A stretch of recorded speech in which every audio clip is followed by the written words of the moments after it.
Okay, everybody. Welcome.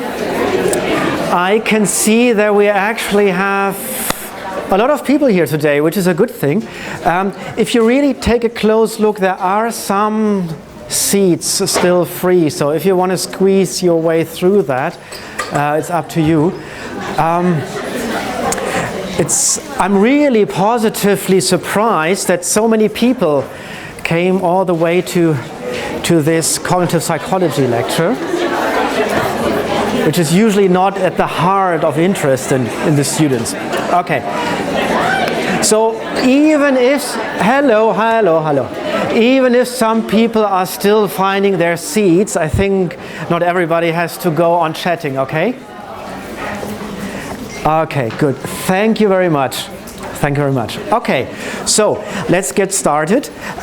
It's the first session this term. It's a new lecture room, and usually we have been in a larger room, as you can see. Let's hope we will get along here very well and that the air doesn't get too bad. I feel a little bit sorry for you because I think from 5 to 7 you have another lecture in this room, so it may get a little bit tedious. So let's hope we get through this a little bit quicker maybe than usual so that you have a little bit longer break.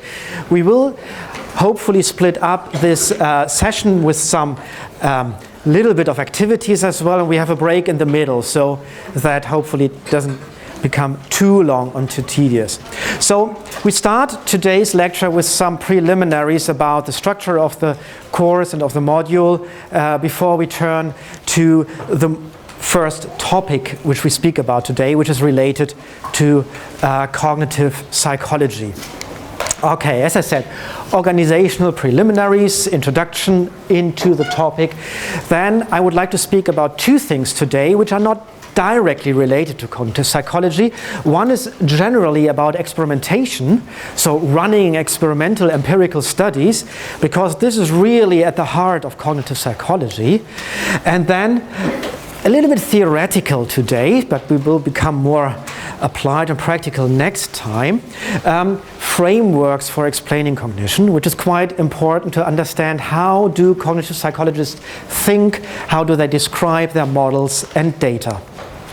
Okay, so let's start with some preliminaries. So first of all, you may have seen the email already, so I will go through that quickly and not spend too much time here. The slides in PowerPoint format will be on BBL, and usually at least 1 to 2 days before the lecture itself. Hopefully, unless I'm sick or something and have to revise, and we'll do that last second. The video recording of the lectures, you will see that there will be old lectures, recordings from 2015. And for this year, I will run the lecture slightly different to previous years. And we'll speak about this later. If you prefer the more traditional style, which was basically me standing here for 90 minutes and going through the topics of the chapter step by step, then by all means refer to that. But usually students found that, to say it in a nice way, a little bit tiring at times. So it can be useful to catch up on certain topics which you may have not gotten from the lecture itself. And now, for this year, I plan to be more interactive, but this costs time, so we won't cover all the materials in the lecture, but we'll focus on the key issues on each topic. But we'll spend a bit more time on that, and hopefully we'll be able to engage in a little bit more discussion. So these will then be the 2017 lectures. They're sorted in different playlists on YouTube. But it takes a little bit of time until they are converted and uploaded, so you may have to wait a couple of days until that's available after each lecture. And they're available on I used to have a BBL link, but that's a little bit pointless. It's just on YouTube. You will find them as well. Okay, so if you go to YouTube, you can just search for my name, or if you have the slides, these are the links to my channel and playlists, and then you can have a look there. If you go to the playlists option, the videos are nicely sorted according to the lectures, cognitive psychology, from the different years. There's also an online survey. Very often there are often just minor things which bug you or which can be improved or something. So to give you the option of providing immediate anonymous feedback, I've put up a very small and brief survey, which is 6 questions. You don't have to answer any of them, just fill in what you think is relevant, so that you can give feedback about each lecture if you like to. And this again is the link, so you don't have to write that down, just get the lecture slides from BBL.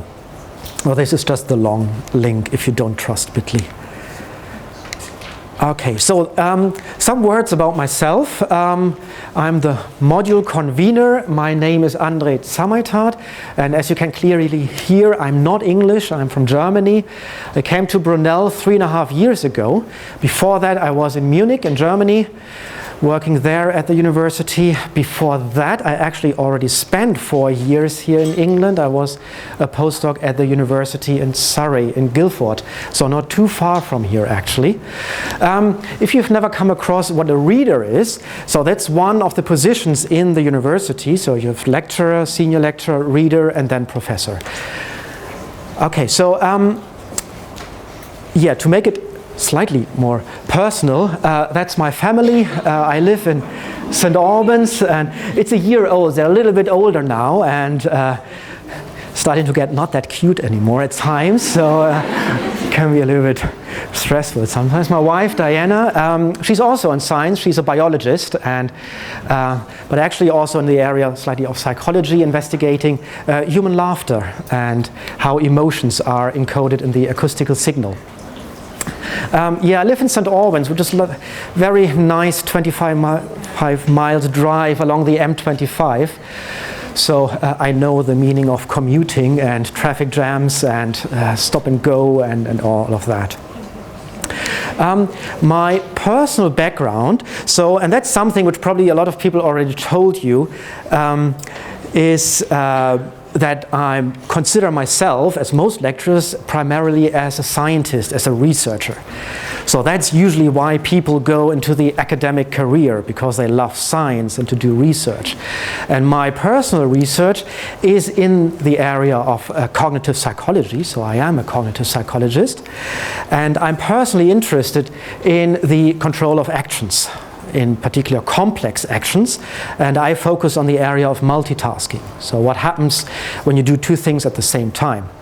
On a level of behavior, so usually we become slower and make more mistakes, but I also do brain imaging, and so to see what happens in the brain when you do this together. And yeah, these are, so we use this machine, and Brunel part owns an MRI scanner, which is actually located at Royal Holloway University.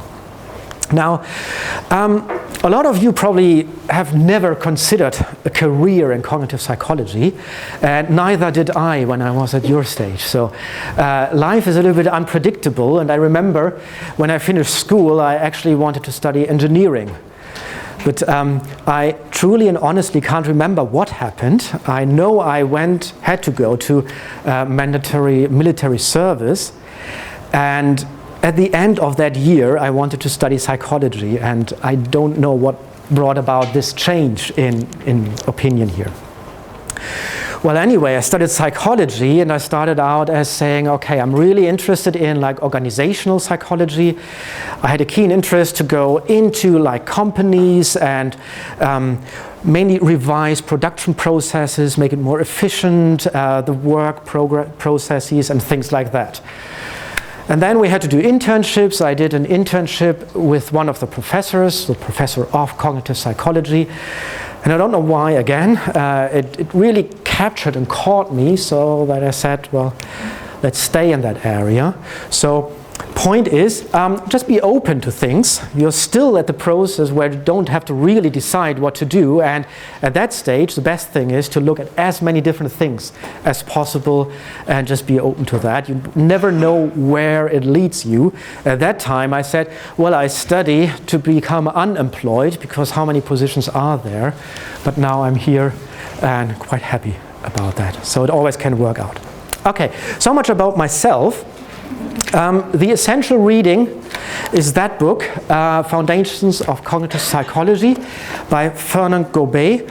And I have to admit, I just took over the book from the person who ran the course before I arrived here, and that person actually was Fernand Gobet, so the writer of that book. He's now in Liverpool and is teaching over there. One of the nice things is that you have accompanying online materials, in particular online quizzes. So if you go to that link, and it's a little bit hidden on the website, then you have to go here to select a chapter first and then select multiple choice quiz, and then you get like 10-20 questions per chapter to test yourself. We will have multiple choice questions in our exam as well. However, there's a slight difference. These questions very strongly focus on in which year was that theory proposed, what was the name of that person, and I don't focus that strongly on this very plain factual knowledge, so names and years are not that relevant in that respect. Okay, this is the key book which I take as an assumption for the exam or as a prerequisite. However, cognitive psychology is not a field where all the knowledge is revised on a yearly basis or something. So, truth be told, generally you will be fine taking any halfway up-to-date cognitive psychology textbook and read through that. And you surely can use that one as well, Eysenck and Keen, which actually is a little bit more in-depth and was a recommended reading from Marike's course, from Brain and Cognition course. So you can use that book to read up, or a very quick revision guide is this book. But as I said, feel free to go to the library, and sometimes it can be very helpful to just read the same thing in different books, because everybody uses different words to finally grasp the idea of that. Okay. In addition, I provide on BBL for each lecture 1 to 2 articles, which are really like primary research articles on the topic. And you can read these articles. It's fully optional. They are not required neither for the lecture nor the exam. They are intended to give you a little bit practice to read primary literature, to read science, basic science, and go through that. So hopefully it will help you to deepen your understanding in that area. Okay, let's talk about something not that nice for you, probably the assessment, the exam. It is a 90-minute unseen exam, and it will consist of 2 parts. The first part are multiple choice questions, and they will cover each chapter. So it's really about the breadth of things. They will constitute probably around 40% of the final mark. This may slightly change, and maybe 30-35% as well. And then we have the second part, which consists of a couple of open questions, of which each one needs to be answered, and this constitutes the larger proportion then of the mark. And these open questions, we will go later through some examples, not today, but when the exam is closer, can be very short answers, can be something like list a number of, sensory modalities, or it can be longer, slightly longer answers, something like, please explain the theory of attention as proposed by Treisman, or something like that. But usually you don't write more than 1 or 2 pages per question, some only a couple of sentences. Okay, the material which is tested in the exam is, first of all, the textbook and only the relevant chapters. There will be a slide in a moment which lists the relevant chapters, and you only need to look at those.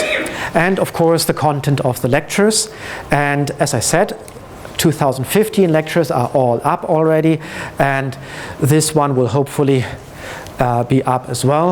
Often the first lecture doesn't work that well. You will see the 2015 lecture is taken from 2014, because the first time always something goes wrong and the microphone is not working or whatever. I forget to press the record button or something like that. Okay, so yeah, one thing, just a brief note, I plan to do today, and you see that in the email, was to use Poll Everywhere.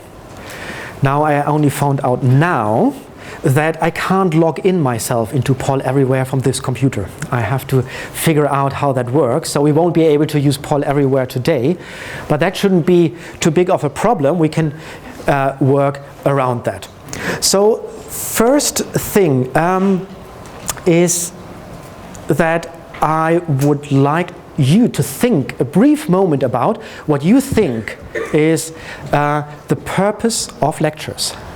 Why are we here? Why I am standing here, and why are you sitting there? Just a brief minute, think about this, and then we will gather the ideas. May seem very easy and straightforward, but let's see whether we agree on that.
Okay, let's continue.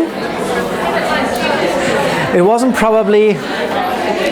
Okay, can we come to an end? Well, I would really love to hope that you can't stop your intense discussions about what the lecture really is, but I'm afraid there's actually something else going on. Okay, who wants to shout out what do you think lectures are all about? What's the purpose of that?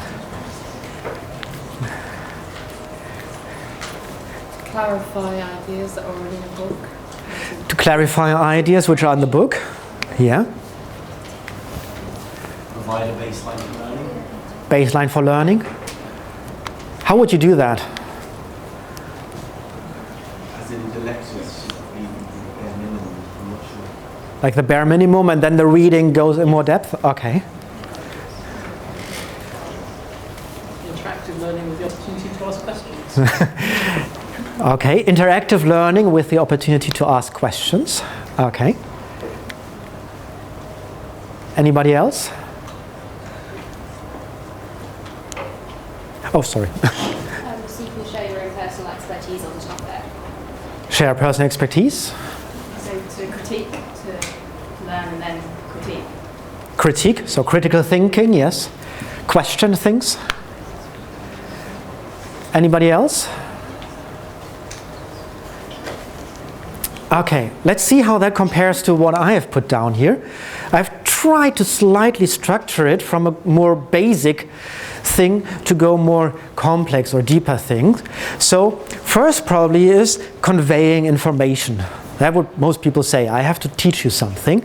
And to be honest, this is something where a lot of lecturers struggle with, in the way that as a lecturer you feel the compulsory need, I have to tell them that amount of information. Otherwise I'm not a good teacher. So you have to have the feeling you have to cover that amount of work, of material, otherwise it hasn't been a good lecture. However, when it is about the pure conveying of information, you can also actually use textbooks quite good. So that is the new thing for myself, which we'll discover this year, is that I try to free myself from this compulsory need to go through all of the material but instead try to take the more interactive approach, and let's get more into a discussion of things. And if it's really about to convey all the information you need to know in cognitive psychology to become a BPS accredited psychologist, then I would refer to you once for the textbooks, and then also to the older YouTube lectures, which are more along the lines of really covering all the material which needs to be covered. Second thing is, this is just really an act of me distributing, throwing information at you. Whether you pick that information up and remember it or not is, in my view, a second thing. Because if I remember my study times, I do very vividly know that you don't remember everything in a lecture. And this traditional throwing just information at you has been shown to not work very well. So, but actually that should be an outcome of a lecture, that you learn something. And this learning or remembering can work through various things. It can be rote rehearsal of things. However, it has been shown it works much better if we start to think about it and reflect information. So let's try to do that here as well.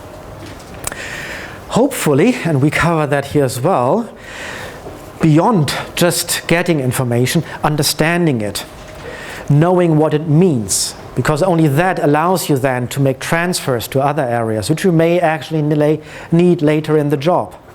Later in the job, they don't question you from which year that model is.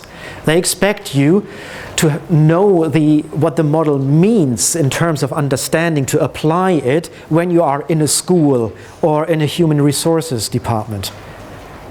So that is one of the key things, that we think about it. And finally, probably the highest level is critical thinking. That means really question it. Okay, I've heard this, there's a lot of research, but does that mean it's really right? Is it really correct, the information? So these are the things in the lectures. And I would try this year to be, if you want to say so, rather thin or weak on this part, but therefore hopefully a bit stronger in this part on selected key things which I think are the most important aspects of certain areas, such as perception, attention, or memory. Okay, so with that in background, same exercise, exactly same vivid discussion on the topic. What do you think constitute good lectures? What are the ingredients for a good lecture?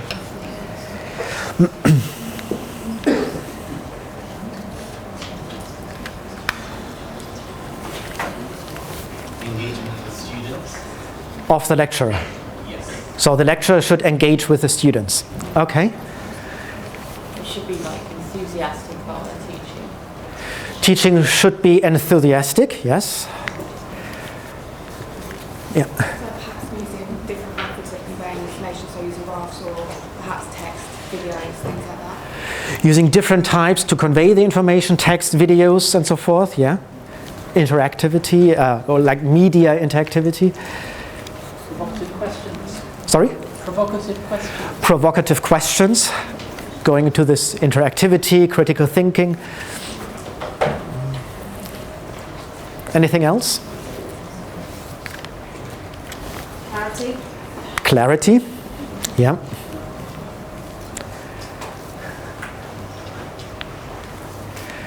Okay, so on the part of the lecturer, we name these things. Lecturer should be enthusiastic.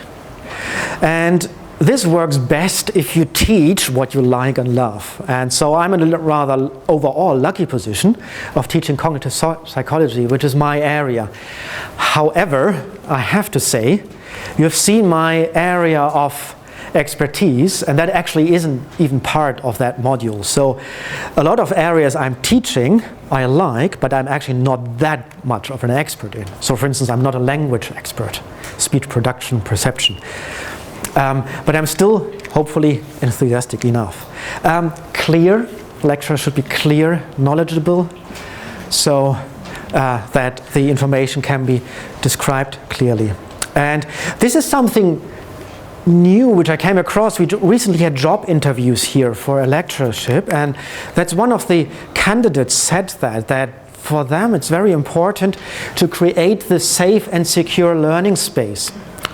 And what is meant by this is that you as a whole here, or we as a whole, see each other as one group which is cohesive and which together tries to achieve these goals of good learning. And that means that everybody should feel free to come forward to ask a question without being laughed at and things like that, so that people really feel safe to learn here and to express themselves. Okay, so we had a lot of these things. Now, what do you think is important on part of the students that we have a good lecture?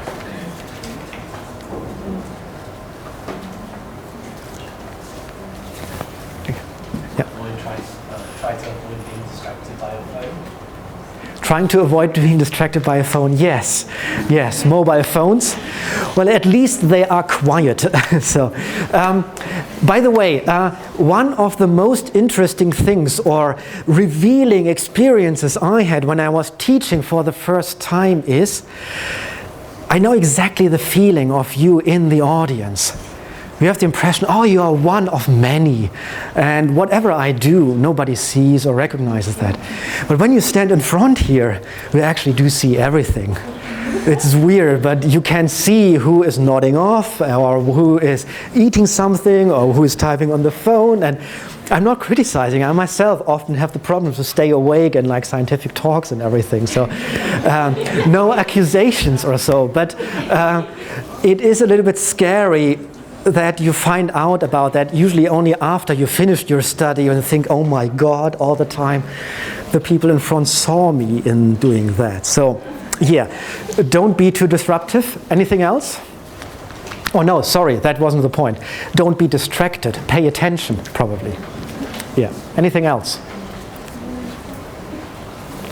Try not to have the really annoying dead silence when people ask questions. Yeah. So the point was, try to avoid to have the very annoying dead silence if the lecturer asks questions. So yes. Maybe we can rephrase that and say students should participate and not say, oh, let somebody else do that, but try to engage in the thinking, go along with the lecture and try to come up with something. Anything else?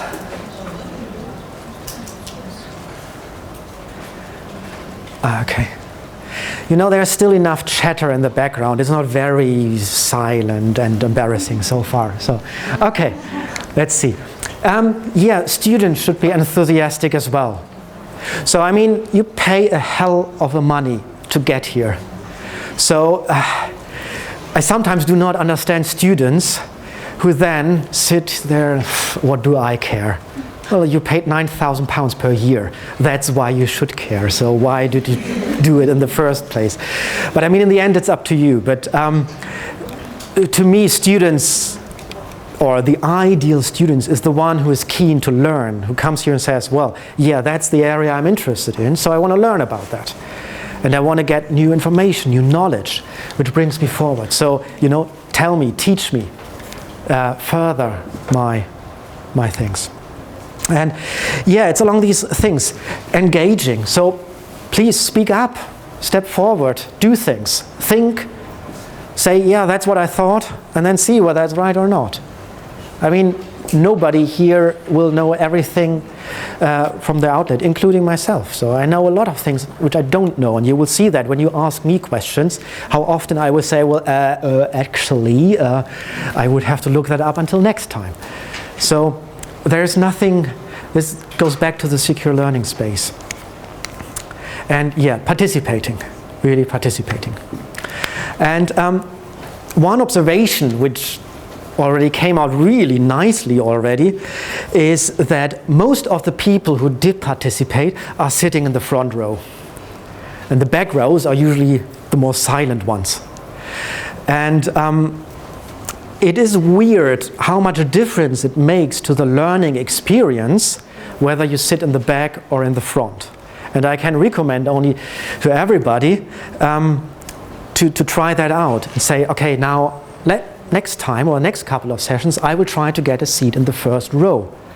So like on a music concert where you just try to be early to really get one of the good spaces, to be close to the performer or something. And so a little anecdote from my own life. When I was in school, around 7th grade, given my career today, you may not really think that, but I was close to failing the class. And in Germany, if you don't have the grades, you just don't progress to the next grade. You have to repeat the class. You do not automatically progress. So, and on 2 subjects, I was on an E and F grade. One was, ironically, English. So now I'm here. I really love learning languages. So, and so this is really the last place. I will never go to another country where I have to learn a language again. And because I didn't want to repeat the class, naturally, you lose all your friends, you have to lose a year time basically. I said I have to get better somehow. And one of the things I thought was, okay, I was somebody who always sat in the last row. Let's go to the front row, sit in the first row, you know, and then try to participate more. And it actually made a big difference. You just, for some reason, although you can clearly see and hear in the last row as well, in the first row you do pick up more information. You're more attentive to what's happening here.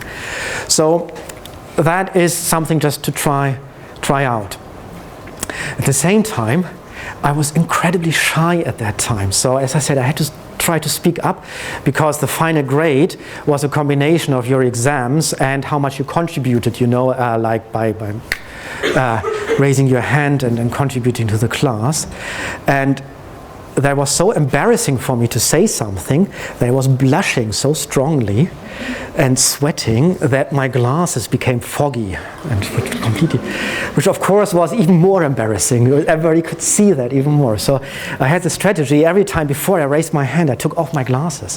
So at that time my eyes were not that bad, so I still could see things. Nowadays it's just a homogeneous mass of some faces over here. So, but it's practice and training, and then you become more confident when you realize, okay, actually nobody kills me or laughs for hours about me, and then it all becomes better. So try it out, and already now, I mean, we are so crowded, always people have to sit in the back in this lecture theater, but please do feel free to contribute as well, to participate, even if you're sitting in the back. Okay, so much for the preliminaries so far. Do you have any questions? Okay, so let's start with a brief introduction to cognitive psychology.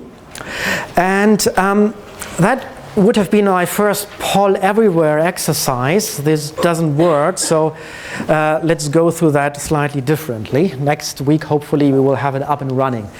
Suppose you are in a club or at a party or something like that, and the cutest ever guy or girl walks up to you and says, hey, I really like you. But what do you study? And you say, psychology. And he says, or she says, wow, that's interesting, but I never really fully understood what that actually is. And you really do want to impress the other person. So what definition of psychology would you give them? What do you think is psychology, actually?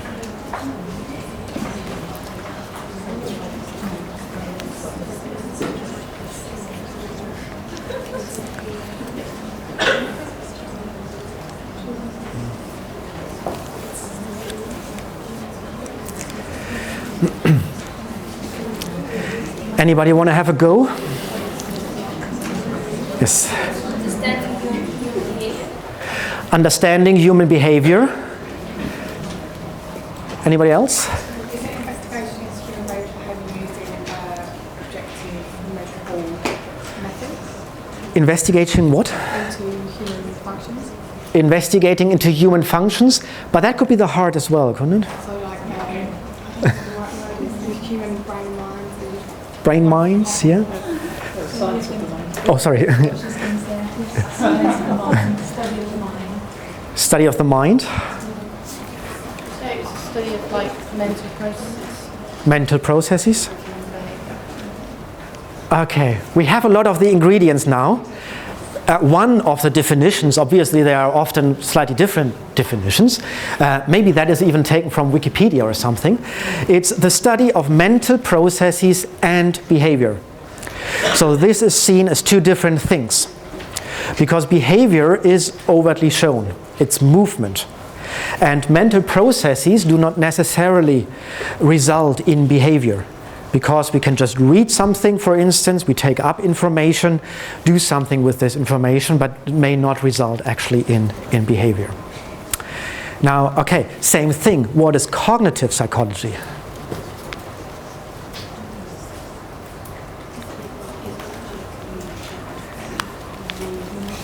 The study of mental processes relating to the senses. Of mental processes relating to the senses.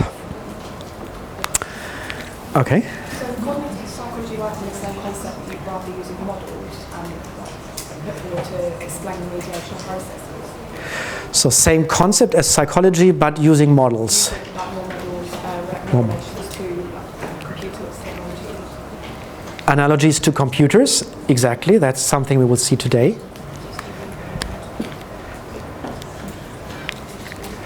Okay. It's actually the study of mental processes. So the reason why I've shown it like that is that you can see that cognitive psychology is an extremely essential part of psychology as such. Psychology is mental processes and behavior, and cognitive psychology is mental processes. So what can these mental processes be? It's something like attention, learning and memory, language, emotions, and a lot more. So it's really key processes which we use literally every second and millisecond during our life and everyday existence. And because it is so central, cognitive psychology is really informing a lot of other areas, and of course itself has also been informed by these areas. So cognitive psychology is also important for social psychology, for clinical, for forensic, for developmental psychology, and so forth. So no matter where your interests lie in the end, even if you say, well, no, cognitive psychology as such is not that interesting to me, it is very likely that whatever you do and where your real interest is, that there will be a profound contribution of cognitive psychology to that part in psychology. Okay, so let's have a look at some of the example processes we are looking at. So who knows that road sign? Yes. Roadworks. Roadworks ahead.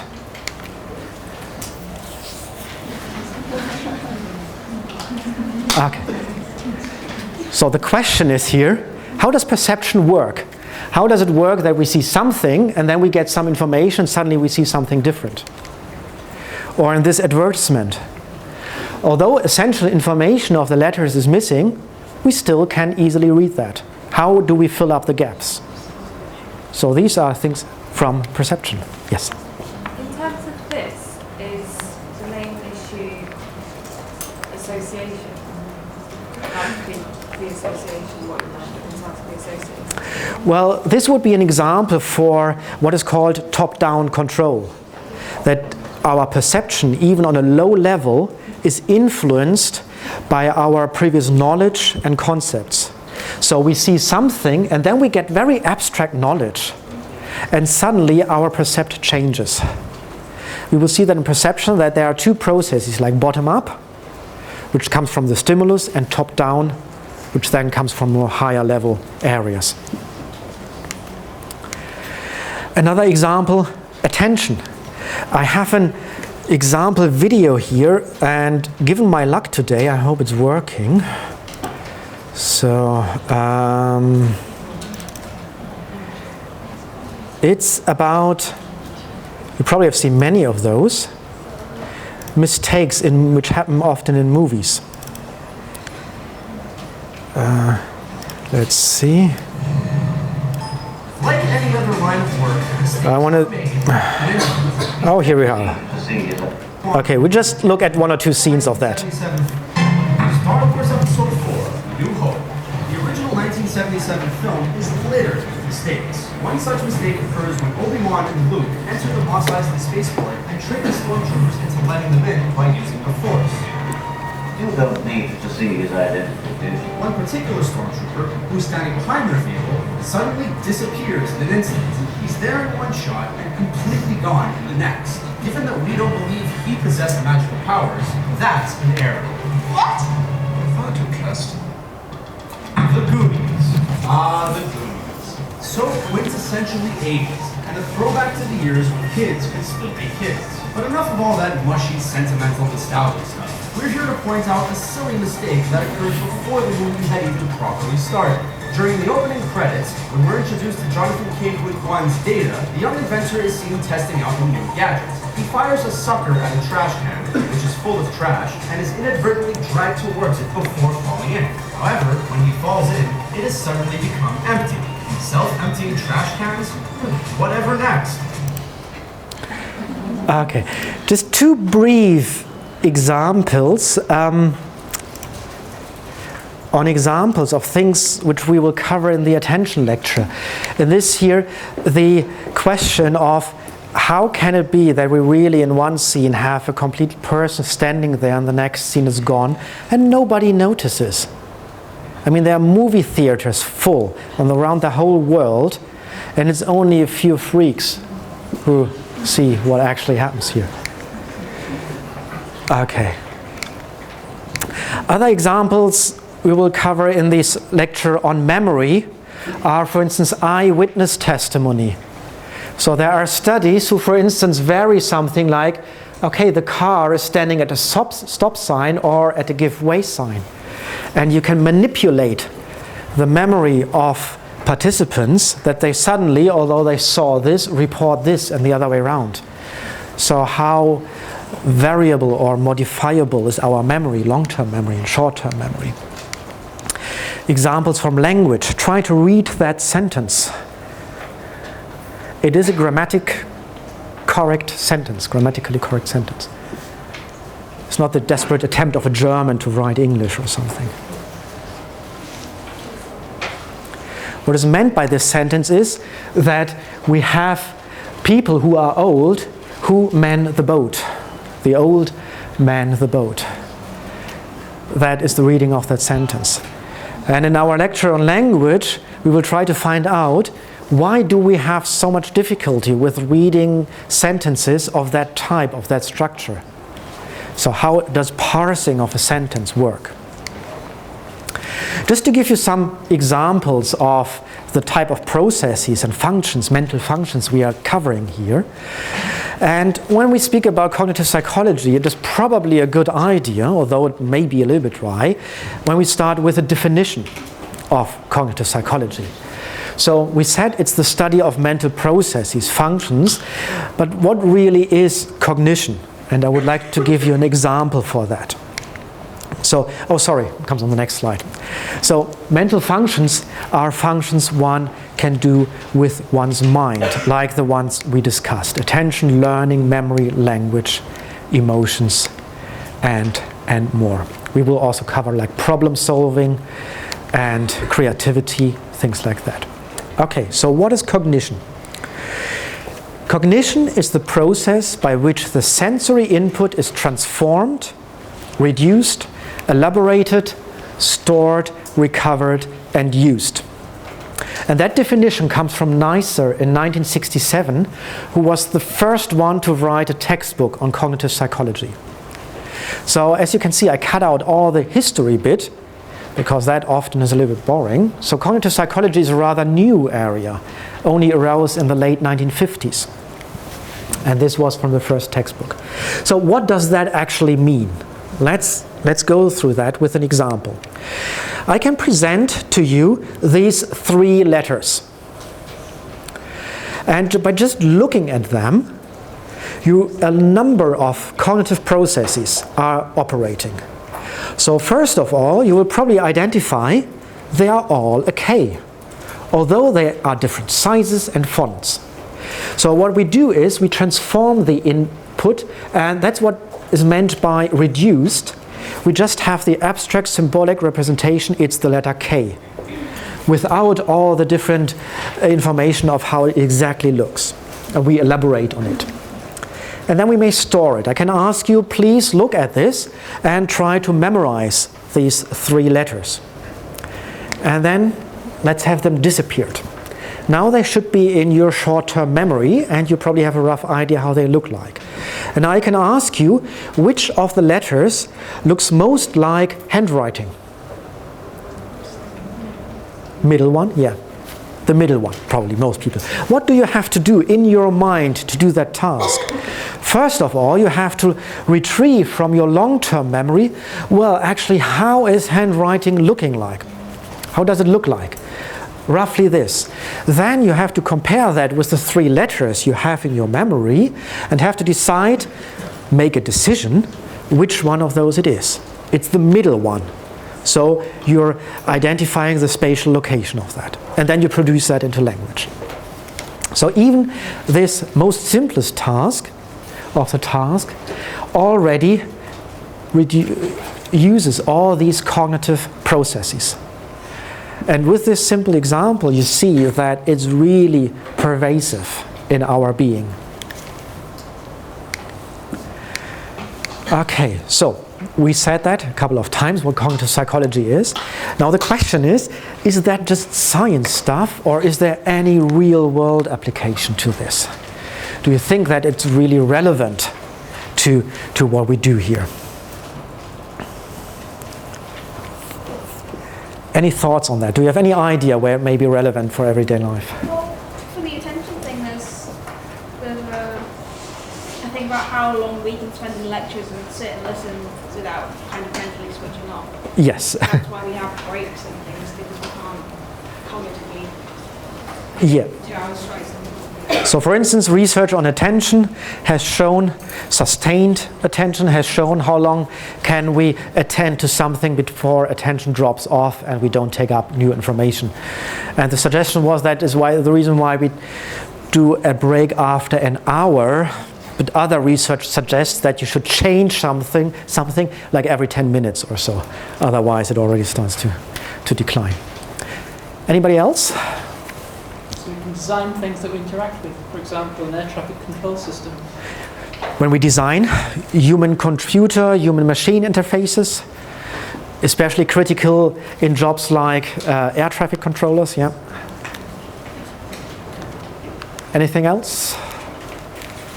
Yes. It's important for the development of artificial intelligence.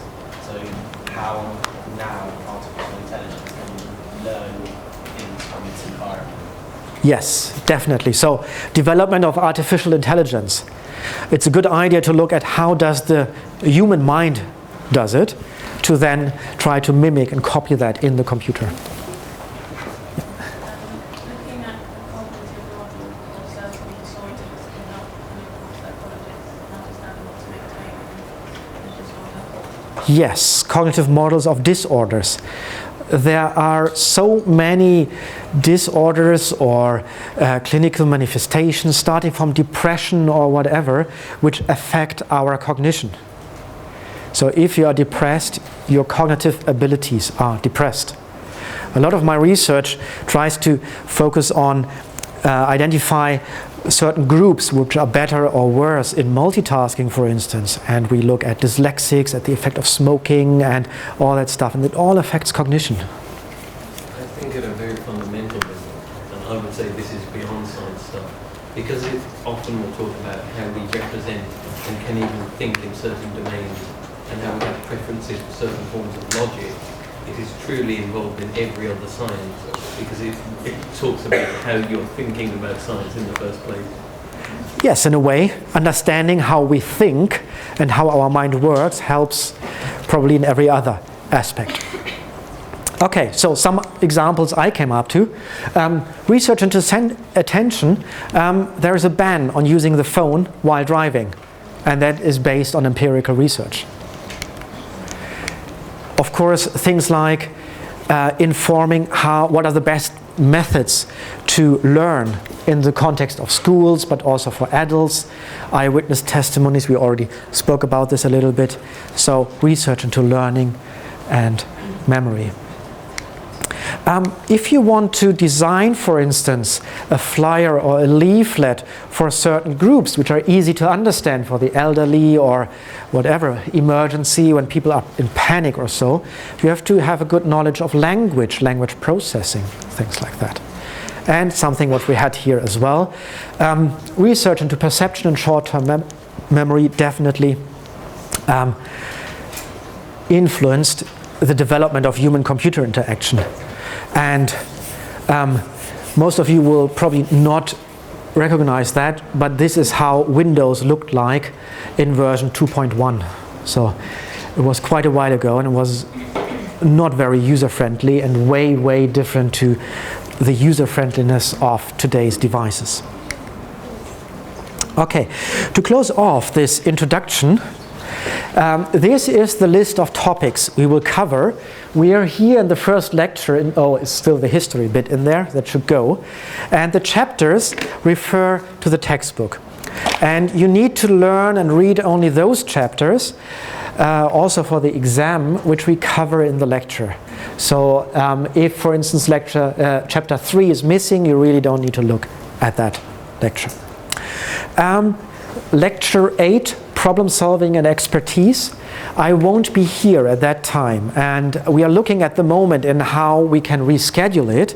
If we are not able to do that because of timetabling and room availability constraints, then it will be just the online lecture on that topic.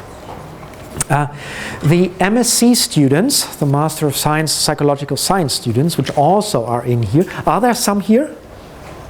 Oh yeah, quite a few. That is brilliant.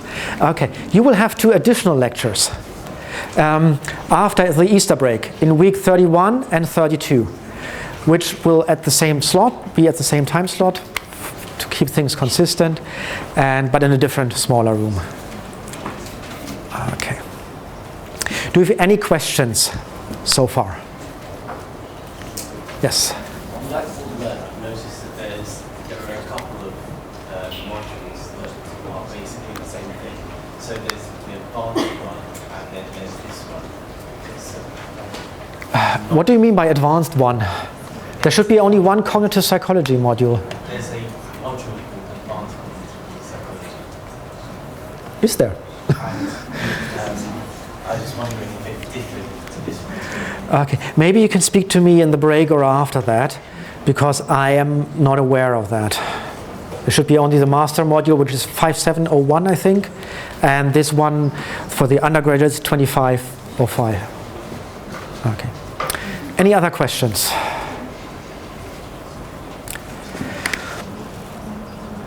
Okay, we are we are exactly halfway through the lecture.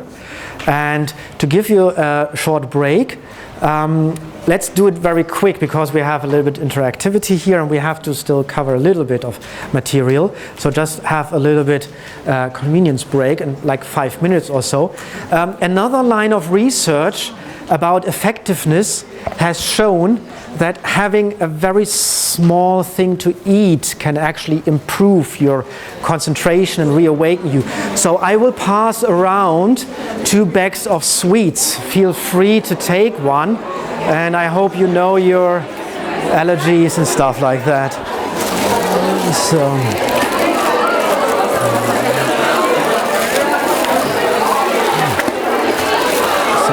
can you just pass that around?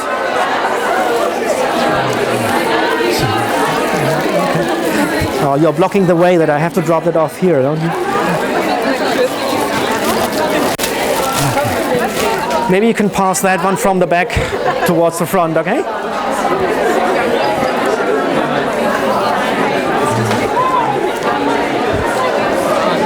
I don't have to get up and move around. Could I just ask, what specifically is this topic on? Because Which one? the problem solving expertise.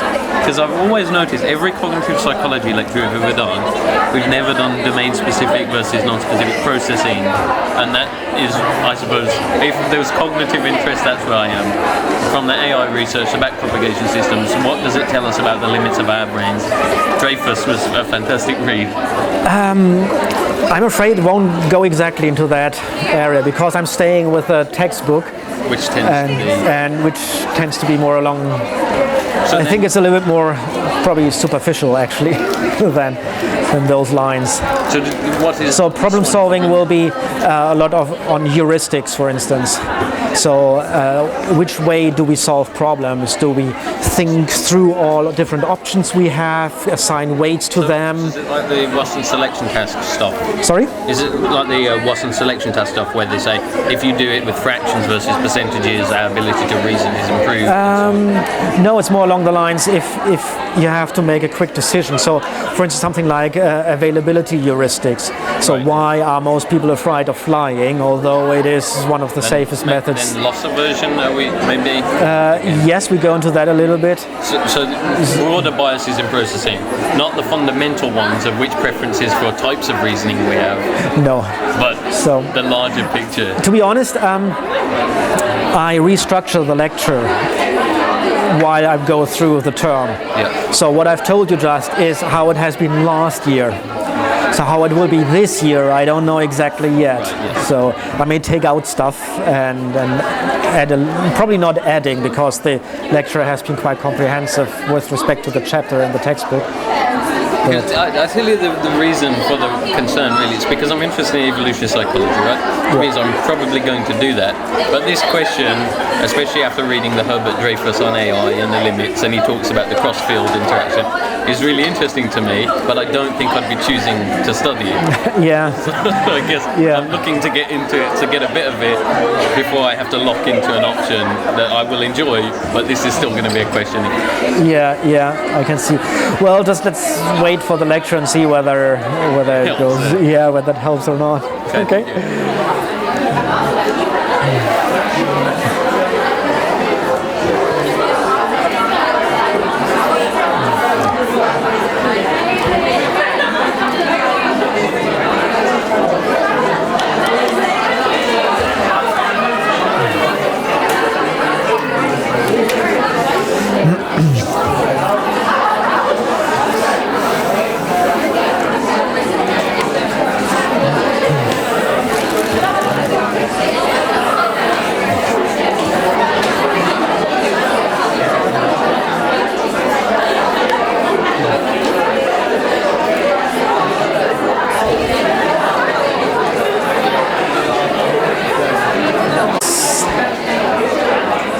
Let's continue with the next bit.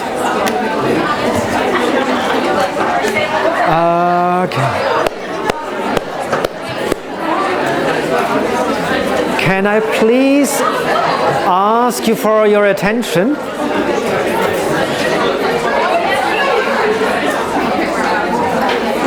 Okay.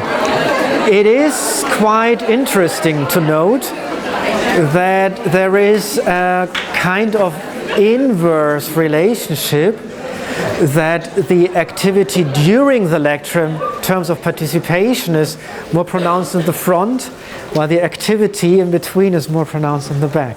So, no, okay, I stop picking on you. Now, I now feel the typical lecturer panic arising in me that I won't be able to go through my slides today. So I will try to not rush too much, but I would like to get to the second part. And I do apologize that the second part now is a little bit more heavy on the lecture bit.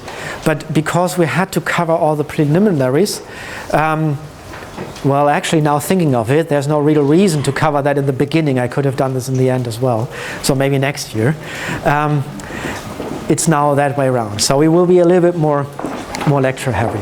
Experimentation. And I will just quickly go through that because you are aware of that. But I would like to remind you of the key principles because that is how virtually all cognitive psychology studies are operating and working.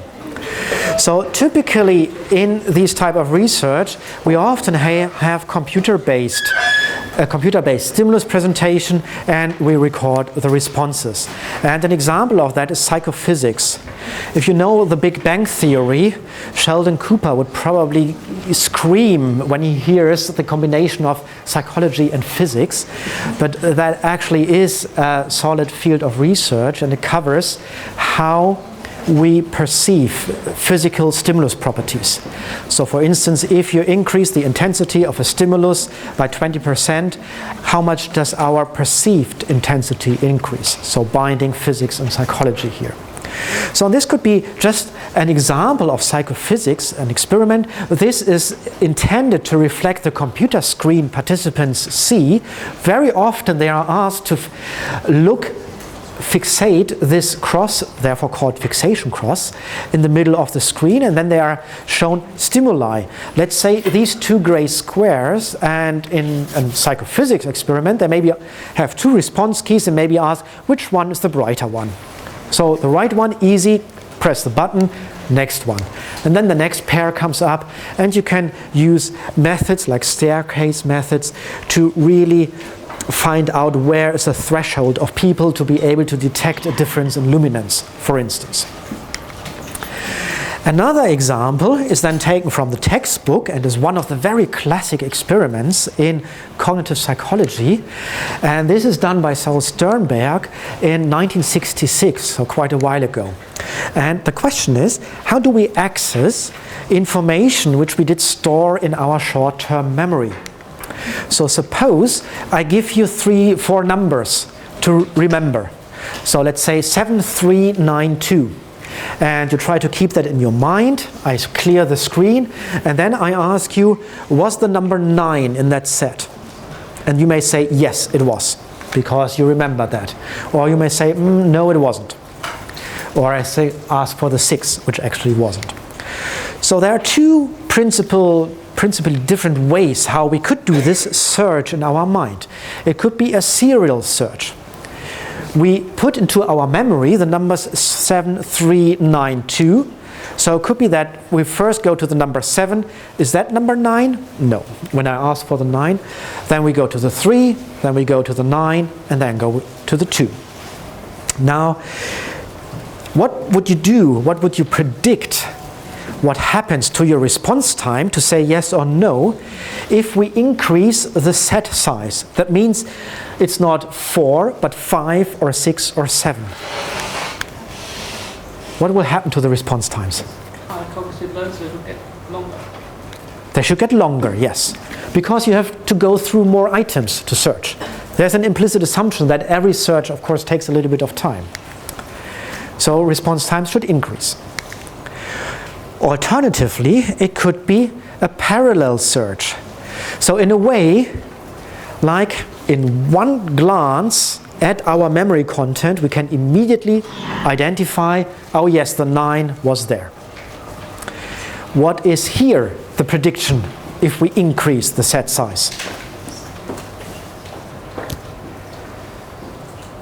Anybody from the back rows wants to give it a row? But probably even if you didn't understand it, you could guess that they should stay constant.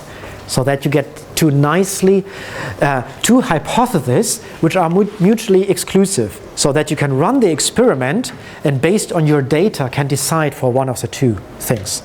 Two theories and models you predicted. So that's the way experimentation worked. Okay, so this is an example how the experiment looked like.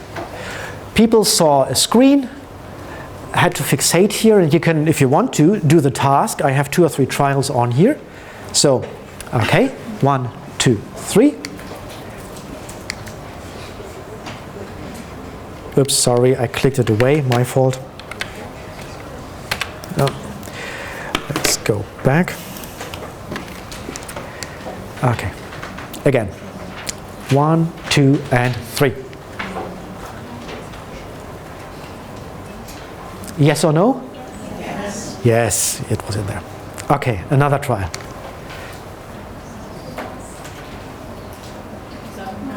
No, exactly.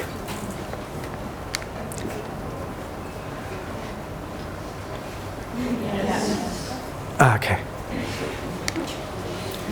Okay, good. So, when you do that in the laboratory, you have many trials of every condition, and such an experiment may easily take half an hour or something like that. And that's what Sternberg found. So on the x-axis, you see how many letters did they see, numbers, 1, 2, 3, 4, 5, or 6 numbers. And here is the mean response time they produced. And what you can see is a very nice linear increase in response times. And if you apply a linear regression, you can see that adding one item costs you roughly 38 milliseconds. So the search of one item in short-term memory is 38 milliseconds, taking 38 milliseconds in this data set. So in that way, you can understand and quantify how our mind is performing these operations, which are in a way hidden to us, and they are not conscious. I don't think any one of you probably could say, well, sure, I can see that by introspection that it is serial. That's absolutely the case.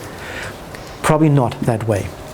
He found another very intriguing finding, and that is these two different markers here.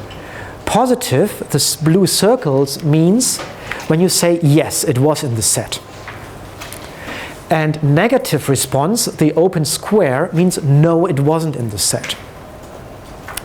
Now, if you think about the yes response, then just by random chance, if you do a serial search, on average, you will come to the item which was asked for after half of the items.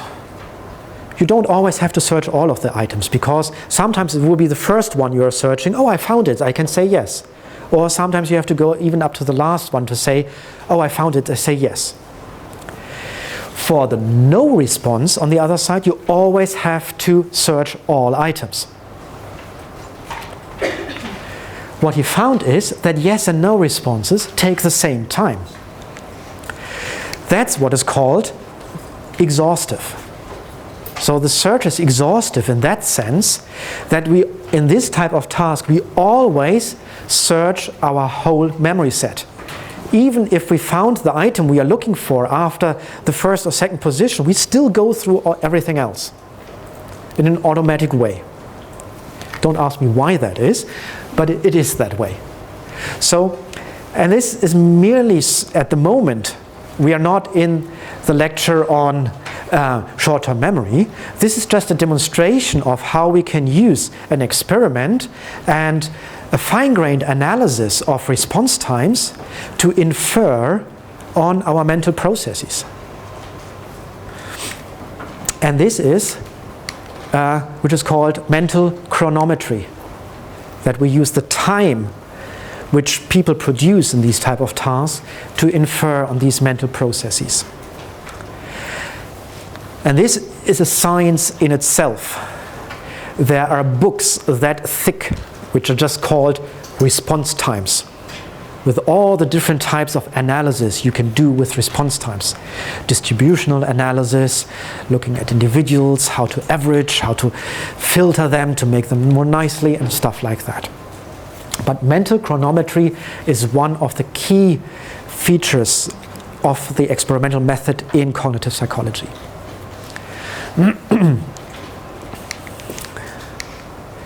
Okay, in cognitive psychology, or other areas as well, of course, you have a lot of other experimental methods as well. Especially in the domain of memory, you have to learn word lists. A lot of word list learning is going on there, and then people ask to recall the learned words or to recognize them. So your dependent variable is not response times, but accuracy or memory performance here.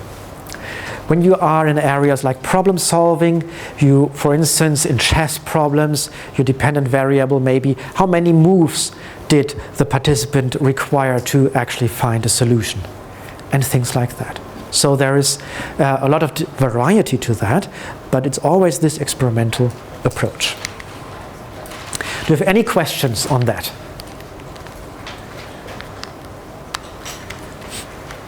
Okay. But now, as a little exercise, I would like you to think again and write down one question you have about experimentation. What is not clear to you, or where you think, okay, that is something which, in the wider sense, in a more very specific sense, just write down or formulate in your head this one question.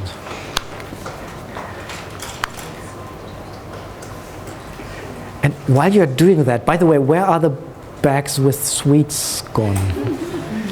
Who took them? Oh, yeah. Did everybody get the chance to get one? Okay, thanks. Oh.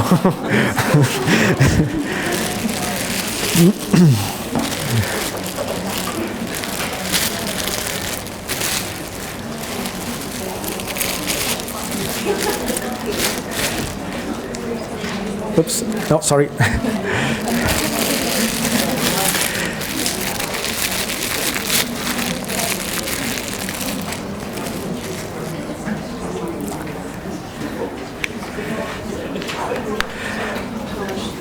Okay.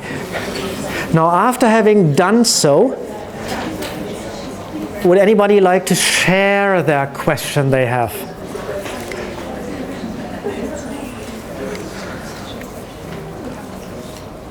Okay, yes. Doing studies with many subjects, how do you account for individual differences? Okay, the question is, when we run studies with a lot of subjects, how do we account for inter-individual differences? The answer is, we try to get rid of them and ignore them. And basically what we do is, in most research on cognitive psychology, you would just average the data across participants. You would try to control for factors which are known to influence potentially your data. And one of the most typical factors controlled for is gender. You have this roughly the same number of males and females, which often is not that required here because there are usually no gender differences in these type of cognitive functions, except for some things like mental rotation or language tasks. And then there is a stream of research which then again specifically looks at these differences. And the biggest area probably is that of aging. So how do cognitive functions change with age? Starting looking at children, adolescents, but in particular also in the elderly. And you probably know that there's now a lot around with respect to brain training and stuff. And there is some research which tries to bring in some scientific empirical evidence, and but also in terms of rehabilitation in after brain damage and things like that.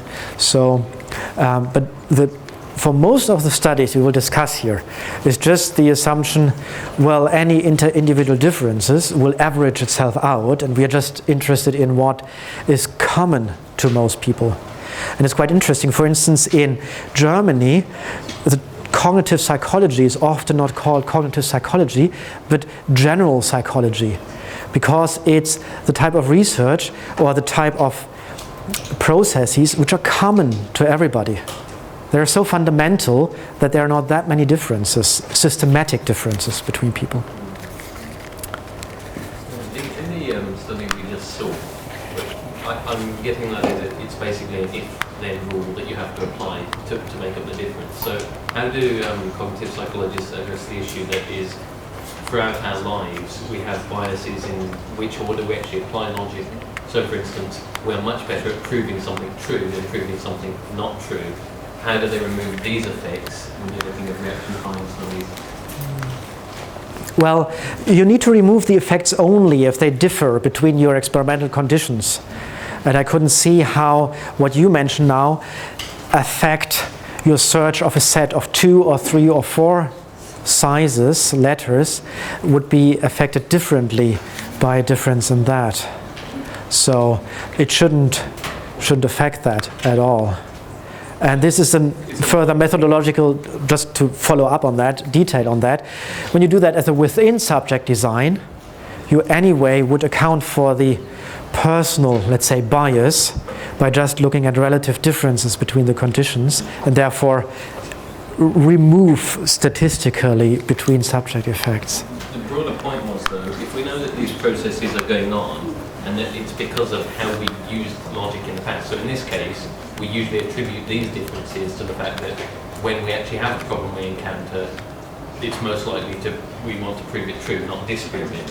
And hence, if this can be built up through behavioural exposure and use of a network, how do you then say whether this is a comment on how the brain works or how the brain works given this social context?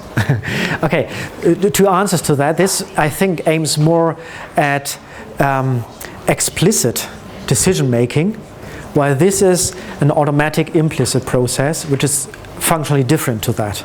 The second question comes from the background of evolutionary psychology, and at this stage, cognitive psychology would not make a statement about why we do it that way. It just says that we do it that way.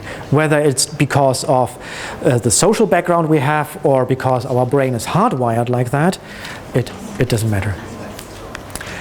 Okay, so we already had the break. You can see I'm slightly behind. Now, let's get to something. I know we are now coming to the end and you're getting tired, but unfortunately, at least to me, this is quite an essential part.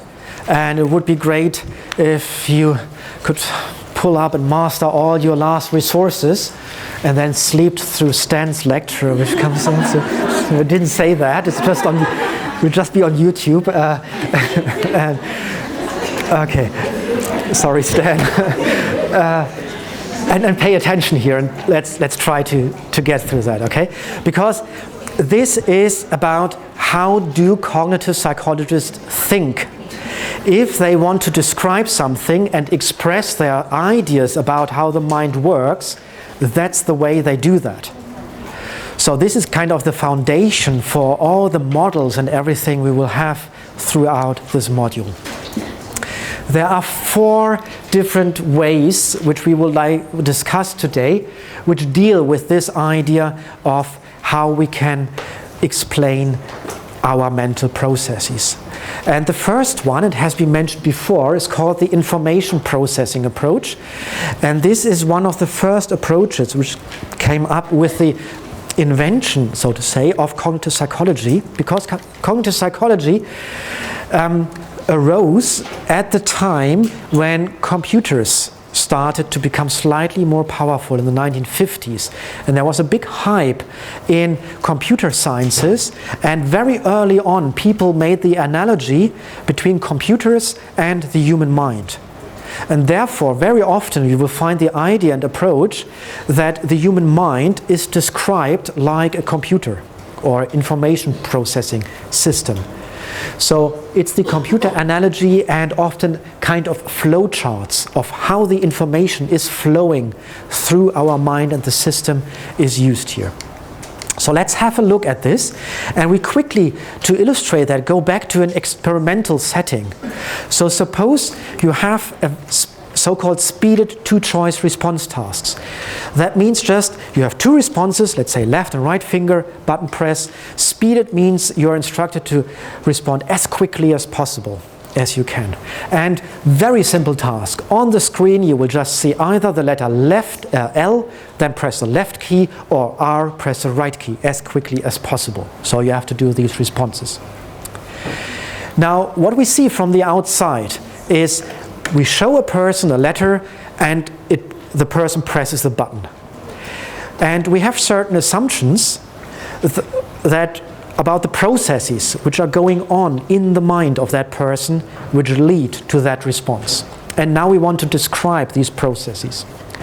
And one way is in this information processing approach, flowchart approach, and we could stipulate that, for instance, in the cognitive processing, it all starts with the perception of the letter.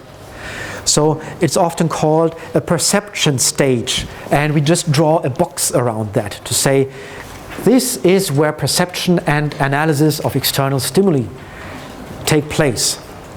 And perception involves starting with the low-level features of the shape and then transforming that to an abstract code.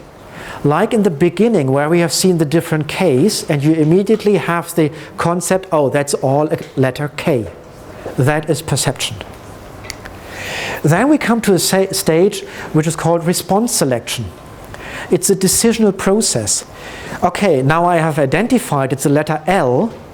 Which finger do I have to press? I have to make a decision.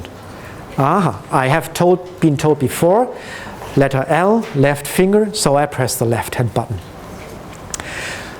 And then we actually execute the motor act. So we respond by actually moving the finger. Now this is a very coarse description, and research has shown that there are at least 7 to 8 distinct processing stages in such a simple task. So for instance, motor execution can be split into motor preparation and motor initiation and things like that. And if you take this analogy, going back to the computers, you can say the perception stage in the computer analogy is like the input of a computer. You have your mouse, you have your keyboard, maybe a webcam with facial recognition. The response selection is somewhat similar to the processing.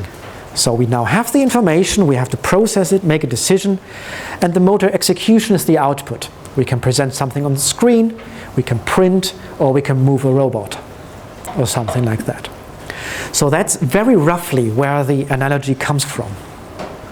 And this is just a screenshot or an excerpt from a research paper which shows you it is actually used like that in the literature. They draw their boxes. This is from a multitasking paper. So you have 2 tasks here, 2 perception stages.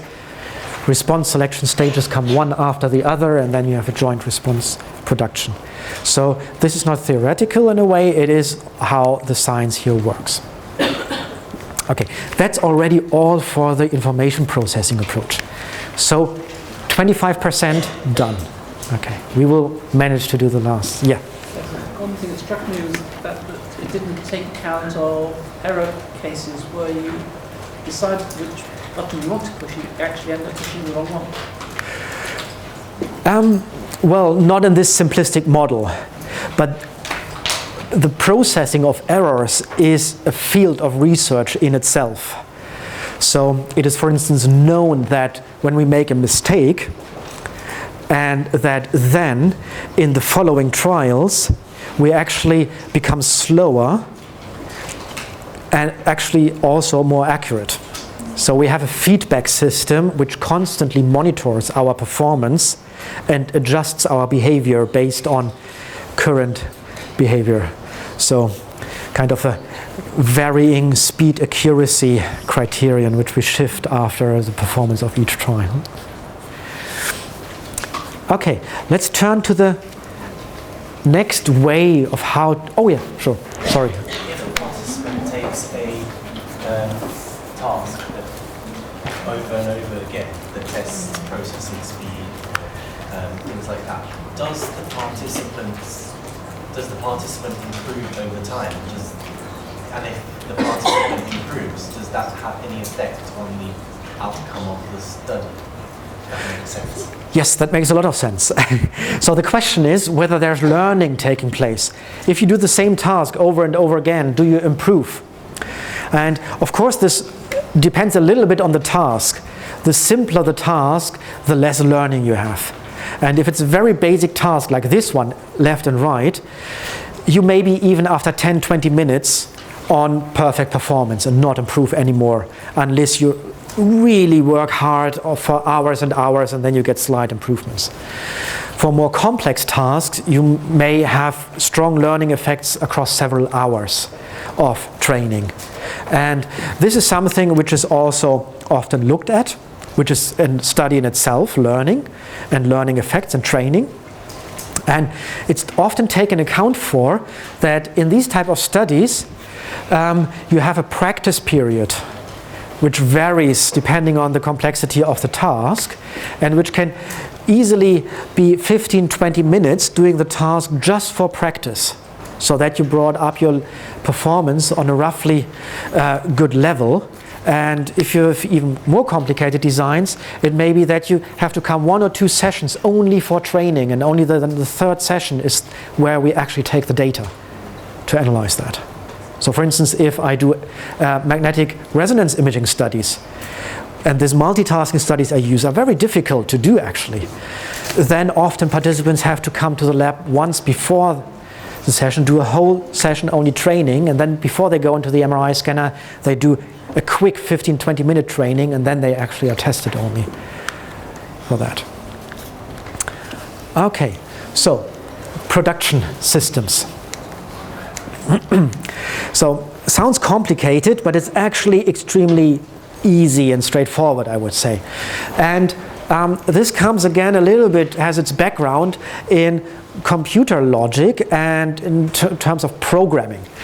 And a production, which is used to describe the mental processes, has 2 parts. It has a condition and an action, which is executed when the condition is fulfilled. So whenever the condition is true, the action is conducted. And a very simple explanation of that is an if-then rule. So if the traffic light is red, then stop the car. And by using these rules, we can create really complex simulations of how the mind works and mimic how response times distribute themselves and so forth. The conditions which are tested here are supposed to be the contents of working memory. So in our example of the response task, the condition is if I see an L, then I have to press the left finger. And this rule, this production, is kept in working memory during the task and kept active. Again, an example from a real paper, again from a multitasking study about, which is a little bit more complex here. So these are all the conditions which have to be fulfilled to do these actions. So if my goal is to do task 1 in the multitask with the 2 tasks, and my strategy is that task 1 is the immediate task, that means the task I am supposed to perform first, and first task is a tone task, high pitch beep, 1 finger, low pitch beep, the other finger, and the tone with 800 Hertz is on, and I'm actually supposing to check for the tone, then send to motor, manual perform left index. So this is like programming. It's a simulation system where when you set that up, you can run simulations. Add task 1 response underway. So for these monitoring systems, okay, I'm already responding to task 1, may take. Add a new instruction, new production, wait for task 1 response completion, so that I don't already start with the second task before I have completed the first task. And delete this do check for tone 800, because I have identified the tone, I start to respond. I don't need to check for the tone anymore, whether it's there or not. And delete in my working memory that I actually heard that tone. This is a very mechanistic description, but for certain types of tasks, it can be very powerful to run that. And one reason why we have these models is that if you set them up right and they truly reflect human performance, then they result in predictions. Then you can say, what would happen if I changed that? Or let's try find out what is the best duration to insert breaks into lectures for the best learning outcome. If I have a model, I can mathematically determine what's the best outcome of that is. So that's, and this can discover new things. That's one of the purposes why we do have these models in the first place. Okay, so as I said, they are used to simulate like rule-like behavior, and it has been very powerful to show the way children do subtraction errors, for instance, in school when they learn that. Or, as I just have shown, the performance and choice response tasks. To simulate procedural memory, that means memory of actions, and when we learn new things. Okay, yes? Question. When you say working memory, is that only ever short-term memory, or is that? Well, in the current context, you could say working memory roughly equals short-term memory. In a later lecture, you will see that nowadays you would say short-term memory is just the pure maintenance of information, and working memory is the maintenance of information plus the manipulation of that information, so that I do something with that. Okay, so the last two things to speak about. One is semantic networks, and that is something which is really often used in, has a strong foundation in the memory research.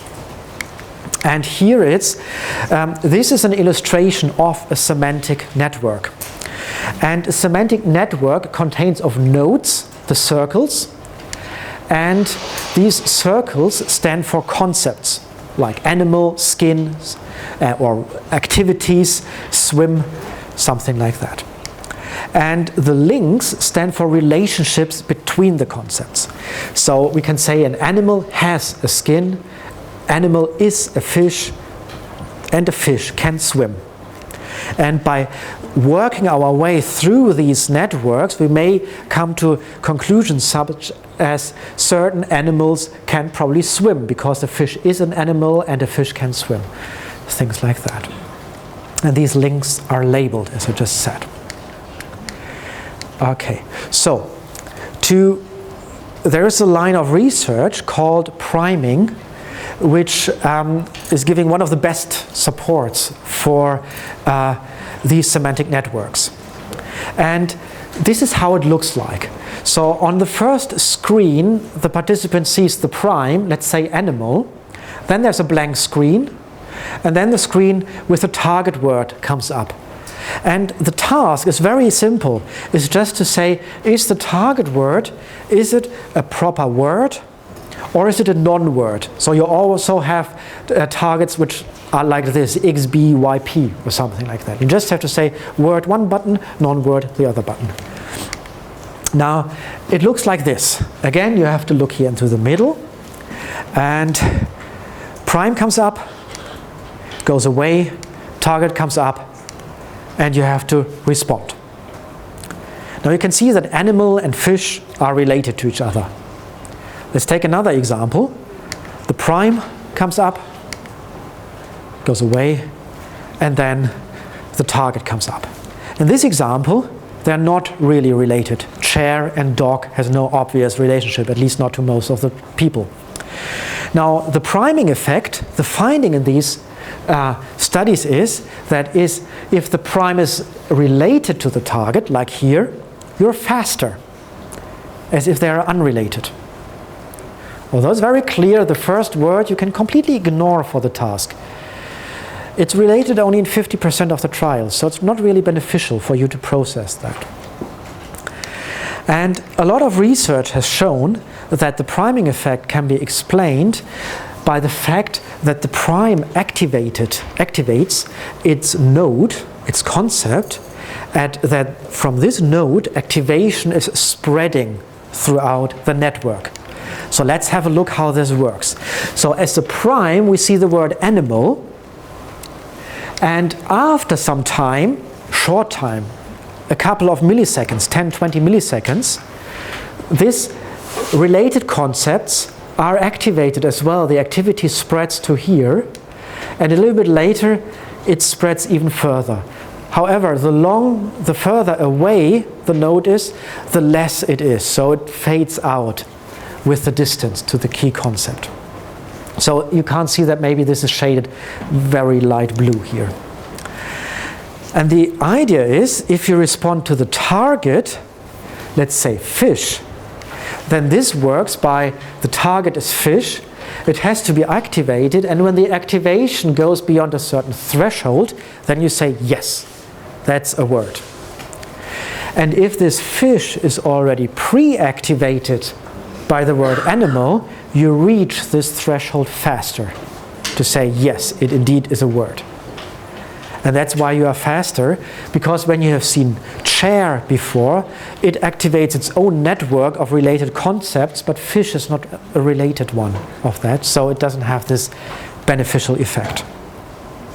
That's what I just said, basically. Okay, and so these semantic networks very nicely capture the associative properties of memory, so that everything seems to be linked in a way. And these spreading activation, this concept, is used in priming experiments to explain these effects. And memory can be searched following these links. We will see that in more detail in the memory lecture. And this provides, for instance, one explanation, there are others, for this tip of the tongue phenomenon. You think, I have the word, but you have the feeling it's there, but you can't voice it. It basically means that you may have a concept which is activated just below threshold to get it into consciousness, but it already is rather strongly activated. Okay, and does that mean necessarily then that the search is always in an arbitrary fashion, as in it's not specifically going towards something, it's a general proposition, and then that actually when we're talking about relatedness, distance actually means neuronal distance as well? It means conceptual distance in your personal memory network. Yes, so this is in terms of neural distance, probably in terms of how many synapses are in between. Yes, but depends on how exactly it is stored in memory, whether you can count it that way. Okay, yes? What about the converse phenomenon? Say if you're trying to remember a name, the harder you concentrate on it, the less chance you stand to remember it. So you forget the task, do something else, and then it comes. Yes. This we slightly touch upon that in the lecture on creativity, because it's somewhat linked to this phenomenon on insight. When you have a problem which you have to solve, one of the theories explaining that is that if you leave it alone, then you can form new links. If you focus too strongly, your search is too restricted. You don't have enough information to activate it, but because you're so focused, you can't make use of neighboring activation. And when you leave it, then this strong focus is removed and it all loosens up a little bit, and then the activation can get through a little bit better. Okay, now the last bit, and this bit luckily actually is probably for our lecture the least relevant bit. It's the one which most closely links to artificial intelligence and neural networks, and this is called connectionism, and it is somewhat related to the semantic networks, but there are some differences as well. And if you try to create artificial neural networks, then they consist of nodes which basically reflect neurons, and you have the links which reflect the connection between the nodes or neurons. Are in the biological comparisons, it's the axons between neurons. And these nodes typically in these models have activation values between minus and plus 1, as well as these links. They can have values of minus and plus 1s, and these links are also called that they are weights. Let's have a look at an example. So this could be a very small neural network where we have an input, and then these numbers are the weight of the input. So we have here some intermediate neurons, and we calculate the value of that by just saying, okay, it gets input from this neuron 1 times 0.8 plus this one times 0.2, so this equals 1, so that's the activity here. So you basically just sum up all the input weighted by the links. And this pretty closely resembles how neurons in the brain actually work. They are connected to a lot of other things, but of course it's still a simplification also in some other respects. And just to give you a little bit larger idea, you can make them incredibly complex by making more and more things, and you can simulate a lot of things here, like perception, image recognition, things like that. Speech recognition are good applications for these neural networks. Okay, we are coming to an end. To close the framework bit, we had the information processing approach, where we had the computer analogy and the symbolic approach, the production systems, the if-then rules that were semantic networks, where we had the spreading activation and the priming, where we have the nodes and the links, and then finally the neural networks in the connectionism, and where we have complex learning perception. The purpose of these frameworks really is to kind of efficiently describe and summarize the data which we observe in experiments, and which then allows for generalizations. It can be used, as I already said, to predict data. And finally, that we understand how the human mind is working. One key thing, which probably is really important, cognitive psychology as such does not really care about biological plausibility. So a lot of the models we will see have been designed to describe how they think the mind works. It does not mean we have a brain area for this box and a brain area for that box. This is an independent type of research and different research question and area. Today, all the frameworks do coexist, and each has its advantages and disadvantages. So they are peacefully existing next to each other, each in its own area of specialization. Okay, do you have any questions on that? Okay, then we skip the exercise, I would say, 5 minutes to go. And then we just finish. Next week we will cover perception, and you will find the lectures on YouTube. And as I said, feel free to give a quick feedback using this link. And thanks for coming. I hope you enjoyed it, and see you next week then.